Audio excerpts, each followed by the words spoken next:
welcome to Game Buzz, the weekly show in which we dissect the news from the past 7 days. I'm Matt, and I'm joined by Carl Phillips. Sup? And Jonathan Lester.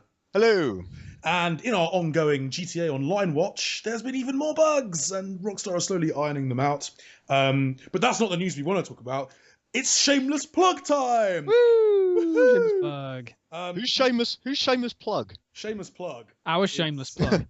Is Toby's trainer. Ah. Can you not say trainer, please? It's kind of annoying me that we're doing this instead of playing Pokemon X and Y right now. Pokemon's X and Y.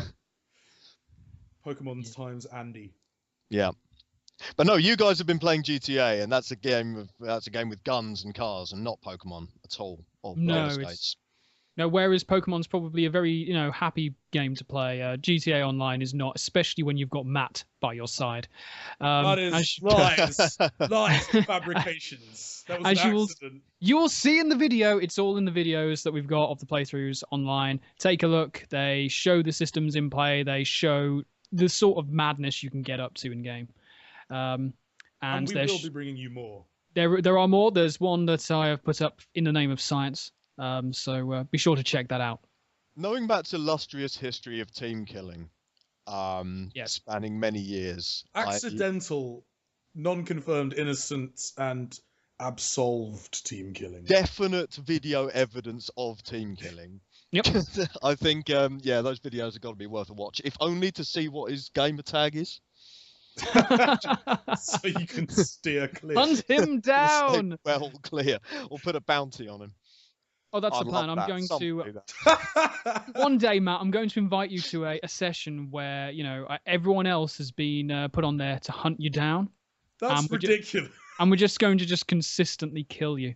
It's going to be a manhunt of the most glorious kind. That's pretty much what GTA Online is at the moment, though. Basically, yes. Half of the map wants to do, just their own shit, and the other half are just going around griefing everyone they can possibly find. Yep. It's ridiculous. And a lot of fun.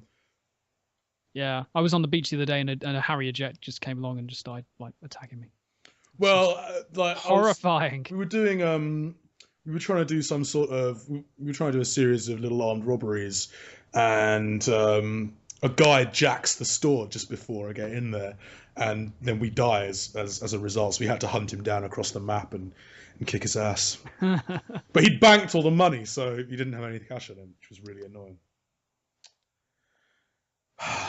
So there's that. But yes, we will be bringing you more videos, more outlandish stuff. If you've got any suggestions, pop them in the comments, and we will almost certainly do them. Like amazing races, ridiculous Top Gear-esque shenanigans, all that stuff. That's all coming. Lots of fun and games. Yep. And also, if you could help us beg John to buy it, that would be good. Yes, that would be really great. It's not happening because I have Pokemon.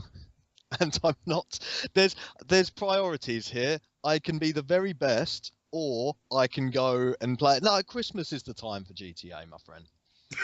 Christmas is the time for jacking rides and exactly. Christmas is the season. 'Tis the season for all of that unsavory behaviour.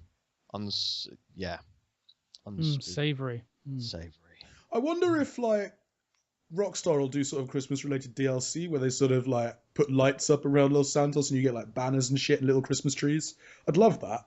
That would be awesome, but almost certainly will not. And surprise DLC, Santa's sleigh.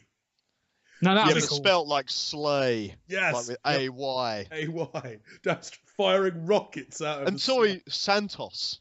Santos sleigh. Yes. Right, Rockstar, you owe us royalties if you use that now. Yes, please. Just so you know. Just so you're aware of how this works.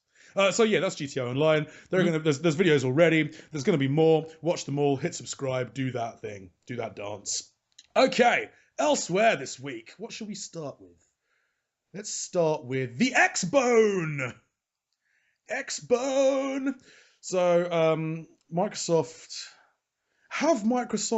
accidentally has Phil Spencer accidentally hinted at PC crossplay? What a coy little tease, Spencer. You shameless tease. Coming out and saying, well, I'm not allowed to leak anything.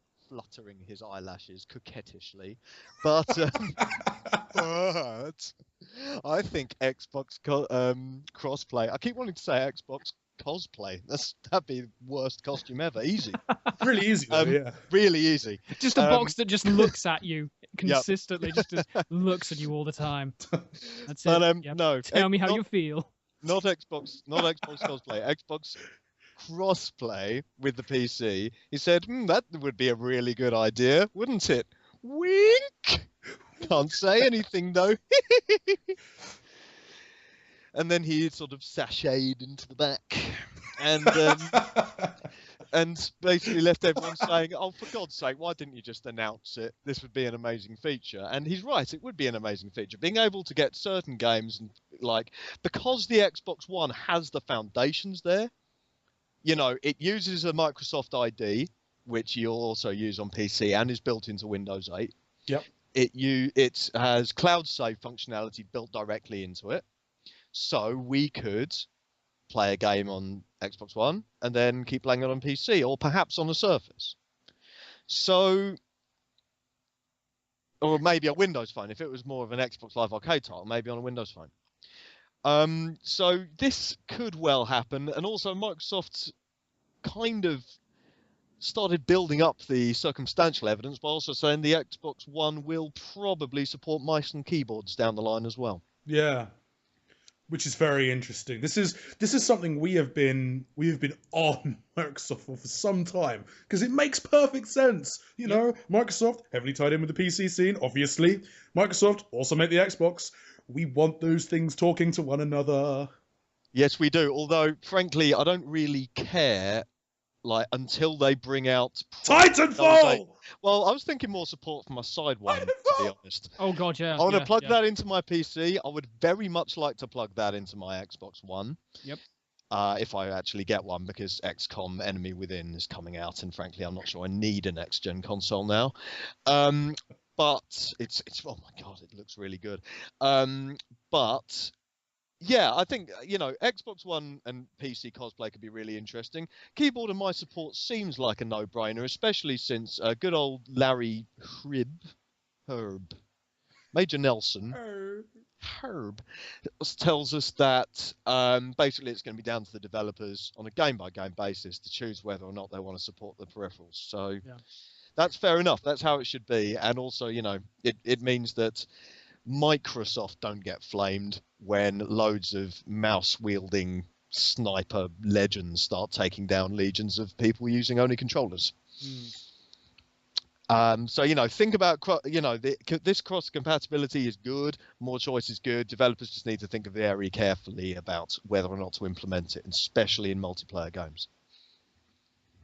It's going to be, I mean, you kind of wish Spencer had sort of delivered a little bit more information, but no doubt Microsoft are being very, very, very cagey, presumably because, they've managed to botch every other communication they've made regarding the Xbox One. So it's unsurprising perhaps that they're sitting on it until they're very much ready.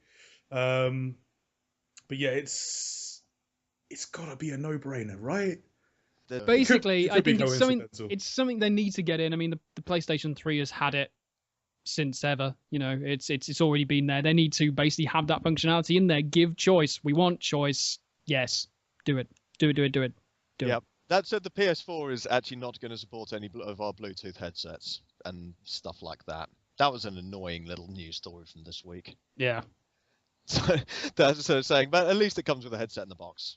So I guess that's fine. But yeah, let's make everything compatible with everything, much like the PS4 DualShock 4 will be compatible with PCs at launch. Yes, which is finally. very, very interesting. That's exciting. I mean, the touchpad won't work, and give it a week. Give it. Yeah, exactly. That's the thing about a PC. Someone mod it in, or just find a way to just use Xpadder with it or something. Yeah, exactly. But yeah, I mean, I like the fact that there's actually going to be a bit of serious competition on PC now, especially if they can get the touchpad to work as a mouse, to work as a PC mouse. I think that would be awesome, actually. Yeah. Especially for, I don't know, if they can get into big picture mode as well. I was just about to say that with big picture mode would be amazing. It would be, but then of course Valve are going to be in no hurry to add that support because of course Owlface Mark 1 is going to be coming out. Owlface. Owlface. Don't got you feel it's just be a specs little for weird? that? It's like you're putting your thumbs into its eyes. I know it is. It's like you're kind of. It's horrifying. It's like, what am I doing to this owl? What am I doing? Oh, it's good because I'm playing a game, but oh, the owl. It's horrifying. You're an owl. I used to be. Anyway, let's carry on. Actually, speaking of Valve, we got their prototype specs for their Steam machine. Yes. Yeah, we did, and they're pretty decent PCs. Some of them are pretty some of them are pretty mid-range, mid-tier PCs that are probably mainly going to be streaming boxes, and some of them are really beefy. And they all use a range of only Nvidia hardware, except they don't. Apparently, this is just in the beta. Yes, apparently they have confirmed that AMD are in there somewhere as well. So. Yep. Yeah, basically, they use components, and you can buy them. Yeah, but you can't. There's your newsflash. But you can't, and there are only 300 of them. Yeah. And you must fight. You must fight to the death. So you better drop like a grand on a piston. Definitely. Yeah, don't. It's definitely what you should do. Nah, don't definitely do that. Buy one of. I still don't see the why. Because it's tiny. Speaking of tiny, overpriced things. Oh, I can't wait. Oh, no, this story is. This might be my favourite story. You getting your mojo back? Yeah, baby. Get It'll my cost you. Got my mojo working. It'll cost you. Oh man, like the mojo. The more I think about it, the more these Android micro consoles are actually probably going to be a bit of a fad, right? I mean, we've already got now smart TVs that have Google Play in them. Yeah. There's no need, in like a couple of years max, there's going to be no need for a middleman between, you know, your Android games collection and your television. You can already buy little dongles if you really want to put in the back of your HDMI, just little third-party ones. And so Mad Catz thought, what we really need to do is bring out an Android console for like the same price as a PS3, an Xbox 360, or in fact some of the cheaper Wii U bundles. Yeah, but you do get like a really awesome controller. Oh, sweet. Great. That changes everything. That changes everything. I've got a brilliant controller that I can use to play fucking Shadowgun on the television. Great. It has got a Tegra 4 processor. Wow. That'll make Shadowgun run really smoothly. I don't care. No, and in fact, the Ouya, if the Ouya has taught us anything, it's that if you can't be good, at least be cheap. Like you made a great point in that write-up. It's made the Nvidia Shield look like a value proposition. Yes. It really does. Suddenly, the Nvidia Shield is going, aha, I can stream your games, I can play Android games, I've got a Tegra 4, and you can play me on the bus. Yeah, all of a sudden I feel slightly harsh for slagging it off months ago. But it's entirely contextual. Yeah, it's also totally fair, and I don't really want one now. I'm very fickle when it comes to my tech. You like gadgets, we all do. We all like it's gadgets. A neat little gadget that I kind of want, even though it is overpriced and I don't really need it. It's like, yeah, I still want it. Like, I don't like myself for wanting it. No, but I know that I do. Yeah, not unlike the Xbox One in your case, I guess. Yeah, there is. Yeah, that makes perfect sense, as people have outlined to me. Thank you very much for that. Mad Catz. It was always going to be an expensive bit of kit, frankly. This thing. It's annoying that it's this expensive, but they shot themselves. The problem with the other problem. This is the other brilliant problem with the Android console. The only people who are really ever going to make a decent Android console or make money is Google or Android, because you can't make money on software if you have Google Play installed on the console. If it supports Google Play, Google makes money from game sales, right? But if you have a proprietary marketplace, no bugger will develop games for you. And you won't have any games, and you'll have a crappy selection, and people are like, why should I bother putting my game on this proprietary little weird marketplace that doesn't even have a browser marketplace? Talking about the Ouya very specifically here. So you're damned if you do and you're damned if you don't. You either can't, you either set up your own bullshit proprietary marketplace that nobody will care about, or you use Google's lovely marketplace but not make any money on software. It's lose-lose Android console-wise, unless you're Google. They win everything. They win the game. I just lost the game. Thanks, buddy. Sorry. But you're right. It doesn't... I look at the Mojo and I just think, why? Why would I buy you? Why would anyone buy you? I don't... Shadowgun's pretty sick, dude. Yeah, but... So's all those iOS games that you can get, like, 6 months to a year after they come out. There is, yeah. On iOS. That is very cool. Oh, yeah. And, like, Kaney's on it, so you can use it to, like, stream... You can use it to PC stream. Like, at very low quality. So that's good. Yeah. Just, no. XBMC's pretty sick. No. Like, I don't know, Candy Crush. Like, Candy Crush You went too far. Right, stop. Let's talk about another console now. Let's talk about the PS4. Let's talk about the PS4 and Sony. Oh, sweet. Will it play Candy Crush, do you think? Why? Because it annoys you. No, PS4 people don't care about Candy Crush, just like they don't care about the camera. PS4 people, I like that. PS4 early people. Early PS4 people don't care. Such wonderful terminology. They're just basically nihilists, these PS4 people. You people. You PS4 You early PS4 people. Care. What do you mean, you people? You PS4 people. You early PS4 people. Yeah, early PS4 adopters don't... Yeah, this is like Sony said a thing this week that everybody agrees with and everybody knows about already. They said, early adopters don't care about the PlayStation camera. And we all said, no, we don't. Also, you clearly don't. Yeah, there is... Sony doesn't care about the camera. We don't care about the camera. Developers don't care about the camera. Nobody cares about the camera, apart from that horde of little virtual robots you get pre-installed in the Playroom app, which, as far as I can tell, is the only thing you can do with it. Woohoo! That was my impression of the robot. So, no, Sony, I'm not having a go at Sony. Sony's totally right. Like, the PS4 has got crazy, crazy pre-orders by the look of things. People are really excited about it. They don't care less about the camera. You're not seeing hordes of people going, oh, Sony, the camera bundle's too expensive. I really want it. Nobody's saying that. Nobody's saying that.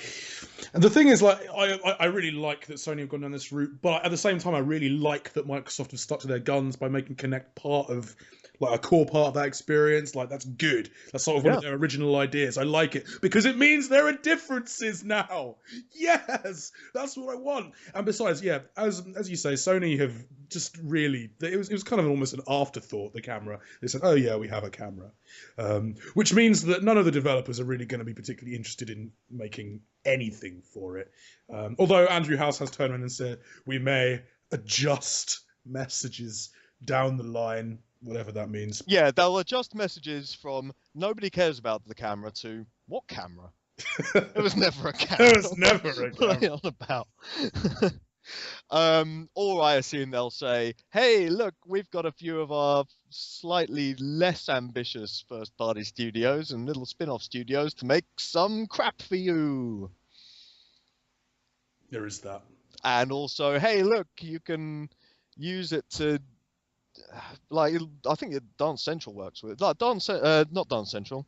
That would be weird if Dance Central supported a PlayStation peripheral. No, Just Dance 2014 will support it, so that's good. Well, that's cool. That's good. That is cool. There you go. Whereas Microsoft they've been banging on about Kinect since 2010. And you know, good for them. They're actually making it. They actually have a chance to make it a core part of the system from day one.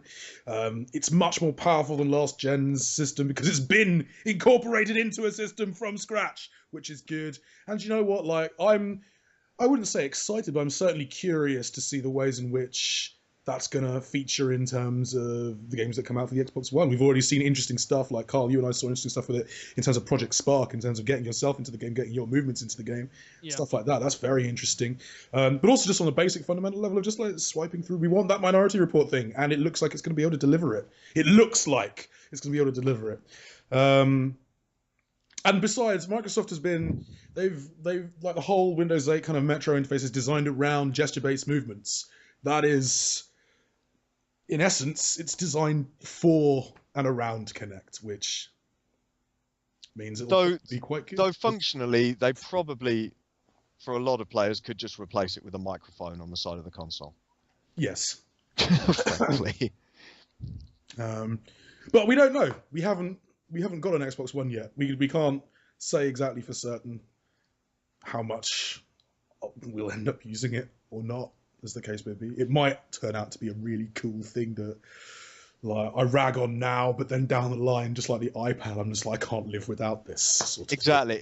Just like the Mad Catz MOJO. Just like... So we all gonna get? Is that what you're saying? Like, future John is almost certainly gonna have a mojo. He's gonna get his mojo back. Future John is gonna. His future John, current John already has an Ouya.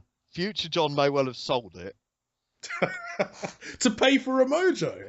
No, because I'm not gonna get 200 quid for an Ouya. They cost like. Poor old Ouya. I mean, they cost like 99 quid and still nobody's buying them. I walked into a game store yesterday and they did actually have a Ouya selection, but to find it, you had to go walk through the door, turn around back on yourself, and it was sort of there next to and behind, hidden behind the door. So there was no way to see it when you go in, but you can only see it just as you're leaving. Yeah. So it's like, oh, by the way, this exists. Buy next time, if you remember. Other things that Sony have said this week. Adam Boyes came out. I found this one quite strange. Adam Boyes came out and criticised the sort of culture of console exclusives, saying that they're just a way for console makers to brag more loudly, which actually I agree with.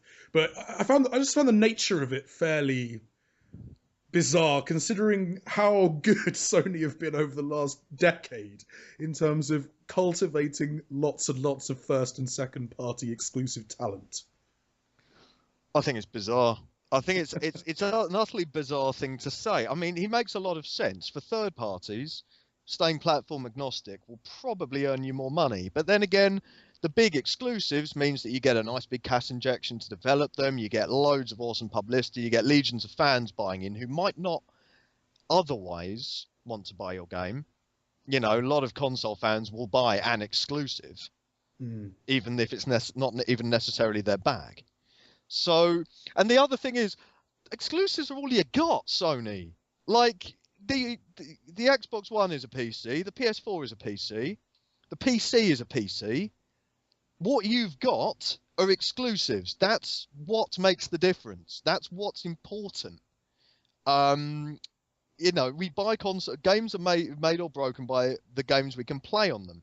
And if it was the same across all platforms, why bother having different platforms? Exactly. You don't see people going, oh yes, I'm going to get a PS4 because of Sony's altruism. They say, I'm going to get a PS4 because at some point Uncharted's going to come out. Exactly. And it's going to be amazing. I'm going to buy a PS4 because the camera looks really great. Nope. No. It's like, Killzone! OMG! Fuck yeah! Exactly. Whereas on the Xbox, you're like, whoa, look, it's a bit, you know, there's going to be some Halo on this. Dead Rising looks really fun. You know, exclusives are very important, and I think they're a good thing. I've got to be honest with you. I think overall, it is annoying. It's annoying. Aren't exclusives annoying? But on the other hand, if there was just one platform with every game on it, I don't know whether or not. I don't know. I personally think that exclusives and the rivalry between console manufacturers and developers help to keep standards high. Yeah, that's my view. I think that's important. Companies, it's always been this way. Think back to the Mega Drive and the SNES. You know, it's the exclusives driving quality. This is why Nintendo still exists. Yeah. Like, It's because of their exclusives, because they refuse steadfastly to put out games on for other platforms. They refuse to go down that route. They've written it off. They once said no. So as far as I can tell, Sony are going to make Killzone available on other platforms then. They're going to make Knack, Drive Club, God of War, bringing those to other platforms. Yeah, Uncharted on PC definitely. and Xbone. Yeah, Uncharted better with Kinect, mate. Yeah. Yeah, it's gonna happen. That's the plan, is it? That's our title for this podcast now. So yeah, I think it was, on the one hand, I agree, like for a lot of developers, you'd be better off staying agile and platform agnostic and you'll make some money. But on the other hand, it stinks of a sort of, oh, aren't we lovely, let's get in the headlines kind of statement, really. Yeah, I think like we're seeing more and more as more and more. I don't know what the fuck I was saying. That was a mess. So instead, let's round off by talking about something good and awesome and something that wasn't an exclusive. Let's talk about Sleeping Dogs and the fact that it's coming back, and this is awesome. Yeah, pretty much. All we know is that it is being made because United Front Games got caught out when a trademark thing got spotted on the internet. But we know that the next game is going to be called Triad Wars. They're going to announce it next year, and that's all we know. That's pretty much all we need to know. Yeah, we don't need to know until it comes out. We don't actually really need to know anything else. Absolutely. I think that's pretty much it. It's going to be an open world, chop, socky, wacky, awesome driving, shooting, sandbox, fun game. Hopefully, though, Square Enix can balance the books a little bit better than they did. Yeah, realistic projections. That would be nice. Yeah, have some realistic projections, Square. I still don't know what they spent all of the money on. Final Fantasy 14. I don't think it was. Yeah, oh yeah. Actually, yeah. It's like, let's make a game. Shit. Let's make an entirely new game of that game which we just made that tanked so bad we're gonna have to erase. I think it's doing all right now, though. It's doing all right. Yeah, now they've pumped all the money in. Yeah. Yeah, and don't forget they probably spent a lot of money on the storyline for Hitman Absolution. So yes, those sort of assassin hooker nuns. Yeah, definitely cost a bomb. So yeah, hopefully, let's get back onto the good part of this. This is where we want to end. More from the Sleeping Dogs universe next year. Yes, want that. And the Triad Wars thing. I wonder if they're going to incorporate sort of what sort of multiplayer elements we're going to see in that. Because one of the great things about Sleeping Dogs was, of course, those social elements that encourage you to dick about in the world more and more and more. And I wonder if are we going to be able to form our own kind of like triad sort of things. It wouldn't surprise me. It wouldn't surprise me at all. Gangs. Yep. You know what's up. Posses. So, yeah. Anyway, in any case, we don't know anything about the game apart from that little blurb. So let's wildly speculate and get really, really excited doing it. I think it will have ninjas. Excitement. Ninjas with cannons. Ninjas with yes. Rolling around some sort of city.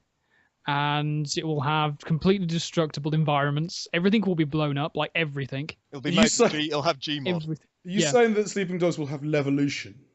I'm not saying no, not Levolution. Like where you like press a button and some barriers come up. Oh, like proper destruction. Like you can destroy everything. Like you just turn it into a big crater, and then it just turns into like this Thunderdome style arena. Yeah, I'd play that.